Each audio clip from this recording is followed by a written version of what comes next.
നമസ്കാരം, ഞാൻ രാജീവ് കോട്ടക്കൽ, കേരള ചിത്രകലാ പരിഷത്ത് സംസ്ഥാന ജനറൽ സെക്രട്ടറിയാണ്. ഇന്നലെ കലാമണ്ഡലം സത്യഭാമ പറഞ്ഞ ഒരു വാക്കിനെ പ്രതിനിധീകരിച്ചാണ് നമ്മളിപ്പോൾ ഇവിടെ കൂടിയിരിക്കുന്നത്. കലാകേരളത്തിൽ തന്നെ അപമാനിക്കുന്ന രീതിയിലുള്ള സംസാരം ഉണ്ടായതും കലാകേരളം മൊത്തം പ്രതിഷേധിക്കുന്ന കൂട്ടത്തിൽ നമ്മൾ ഇടുക്കി ജില്ലയിലെ ചിത്രകലാ പരിഷത്തിൻ്റെ പ്രസിഡൻറ്റും പിന്നെ കുറച്ച് കലാകാരന്മാർ കൂടിയിട്ടാണ് നമ്മൾ ഇന്നിവിടെ കൂടിയൊരു പ്രതിഷേധ വര നടത്തിക്കൊണ്ടിരിക്കുന്നത്. നമസ്കാരം, എൻ്റെ പേര് ശശി താനൂര്. ഞാൻ ചിത്രകലാ പരിഷത്തിൻ്റെ ഒരു പ്രവർത്തകനാണ്.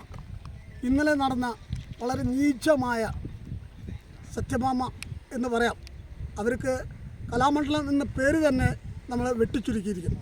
അത്രയും അപമാനകരമായ വാക്കുകളിലൂടെ കേരളത്തെ ഞെട്ടിച്ച ആ സ്ത്രീക്കെതിരായിട്ട് ഞങ്ങളിന്ന് കുറച്ച് കലാകാരന്മാർ ഇവിടെ പരുന്തുംപാറയിൽ ഒരു ചിത്രപ്രതിഷേധം നടത്തിയിരിക്കുകയാണ്.